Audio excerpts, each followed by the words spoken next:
Hello, welcome back to the MODUS Super Series YouTube channel, where myself and Glen Durrant are looking ahead to the weekend's Jack's World Series of Darts Finals, which takes place at the AFES Live in the capital of the Netherlands, Amsterdam. It is the end of a series which began in Bahrain, it ended in Australia, and it will come to its culmination in the Netherlands. Now, I do want to ask you, first and foremost, about the tournament as a whole, and where you think its place standing is within the darting atmosphere. I mean, I think a few of the players didn't even go to the qualifiers, in a sense that it's not ranked. So I don't think it's high on the agenda of the majority of the players. However, to get the opportunity to play in Australia, to get the opportunity to play in New York, of course, which I think is massive for the global aspect of the sport and just how far the game has come, then I think they're great. The finals it hasn't really hit off. It's in a wonderful place in Amsterdam. The crowd will be amazing. But like I said, the fact it isn't ranked, it's not on the high priority for the players. Is that the difference in the modern day? Well, obviously, we saw in the past the Grand Slam was a major tournament without it having ranking points on it.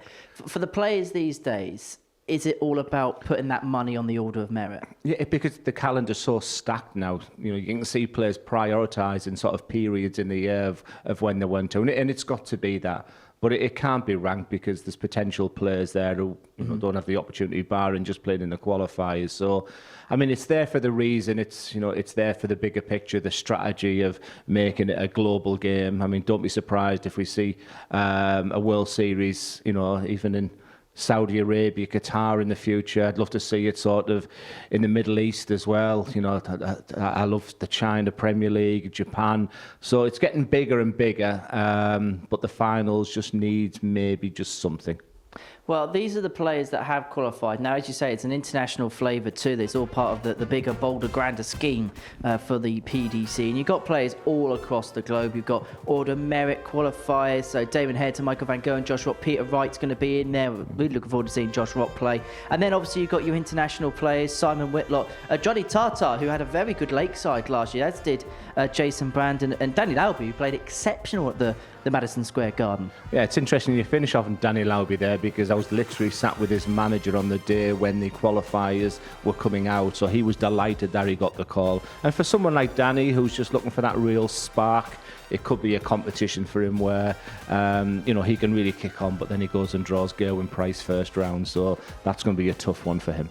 And I suppose as well, when you look at the likes of Brandon and Hopai and Johnny, the players that do well on the tour events, i.e. the ones at Madison Square Gardens, the ones in Australia, they have to be rewarded for the system to work, right? Yeah, I mean, you've got to have a criteria for the finals night in Amsterdam, and, that's the way it works. So I think that's why you see within the qualifiers, when Dan Lauby has that incredible run at New York with that real serious big 6-0 win, he knew that the bigger picture was the fact that he's going to get an invite to the World Series of Darts finals. There's money for the first round as well, good first round prize. So I'm not sort of damping it down. It's just the fact that it's the non-ranking. Well, let's have a look at the other players then that have qualified for this tournament, because you've got the order of merit qualifiers, James Wade, Dave Chisholm, Ross Smith and Danny Noppert. They were the top 4 players that didn't get either an invitation or get through via the World Series order of merit. And then there were spots for 6 tour card holder qualifiers: Gabriel Clemens, Cameron Menzies, Wessel Nyman, Luke Woodhouse, Joe Cullen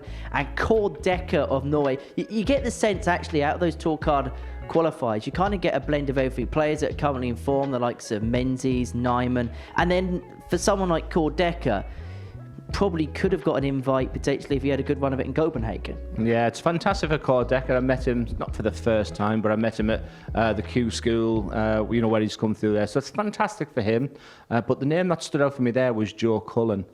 Speaking to Joe last night on the back of his Pro Tour win, he just seems to, when the chips are down, he finds something. And for Joe, who's been bang out of form, he will be playing darts for 12 days. The Euro Tour in Prague last week, the Pro Tours in Hildesheim this week, then on to the World Series of Darts. And you get players like him, Gerwin Price I've already alluded to as well, where when they get on a roll and they're consistently playing match darts, then they suddenly become a potential player. I know there's no ranking money in place for the qualifiers, but for the players who come through that Pro Tour qualifier, but particularly someone like Kordecker, first year on a tour card, maybe could do with maybe something to end his season well. What could that do for someone like him? Yeah, it's going to be his highlight of the season. I mean, he's had some really good wins of late as Kordecker. He's beginning to demonstrate his real qualities of a dart player as well. And for someone like Kor, it could be his biggest moment in 2025. And that's when you get the golden ticket at Q School, when you come through a difficult qualifying, when you're here for the first time. You know, spots like playing in Amsterdam in front of that crowd. And, you know, he's got a decent first round game for himself there. So who knows for someone like Kor. But for the established players, you know, they're looking for a minimum quarter-final, semi-final for any sort of success there, because then it just becomes about the money. In terms of the seas, now the top 8 players over the course of the World Series events this year have been given a direct passage, I suppose. Stephen Bunting tops that. He won the Bahrain Masters. He also won in Copenhagen. He also lost in the Polish Masters final to Gerwyn Price. He heads that particular field. But I tell you what, you look at that 8, and I tell you what, it has all the looks and the makings of a Premier League lineup, doesn't it? Well, correct me if I'm wrong, but isn't that 7 of the 8 from the Premier League of this year? Only Decker was the one who didn't play in this year's, and we said just off air that is there a potential there? Could there be the 8 for next year? But the likes of James Wade, the likes of Josh Rock, I think they'll have Johnny Clayton, I think, is playing the darts once again, the 2021 version of Johnny Clayton. So it's a wonderful part of the season, and it began with the start of the Euro 2 as you move on to the World Series, the Players' Champs, Grand Slam. What an ending to the year. Is this almost the perfect time for a tournament like this when you think about the stage of the season's at? Because obviously we've mentioned the fact there's no ranking money on it. However, when you think about the fact that after this we go straight to the Grand Prix, straight to a series of big events to the end of the year, someone wins this, they set up the end of their season perfectly. Yeah, absolutely. I mean, if you look at the plan of attack for Nathan Aspinall, match play and taken 6 weeks off. So he looked a little bit rusty in his European tour last week. You could see his throw was not, for someone who's been practicing a lot. You want to be in form going into October, November, December for a potential $1 million prize win in January as well. So it's a wonderful ending to there. And this just feels like the hors d'oeuvre, doesn't it? Right, let's have a look at some of the standout first round ties. These are some of the games that have been picked. And if your favourite tie isn't on there, you can blame our producer, Robbie, because these are some of the first round games that are in play. Humphreys against Wade, that stands out from the page. Obviously, you've got Johnny Clayton, that man that you've mentioned, but the old Dutch clash there between Wessel Nijman and Michael van Gerwen. I know he played well on Tuesday on the Pro Tour, but you could make a major argument for Wessel Nijman winning that game. Oh, God, yeah, I think he might even potentially go on that as favourite. However, that 119 average by Michael van Gerwen going into the last leg, that finish with 112, you could see how much it meant to him. You could see as a player that, hang on, my darts are still in there. It just needs to come out more often. So that's an intriguing one, but I'd be no surprise for Wessel Nijman. He's a superstar in the making.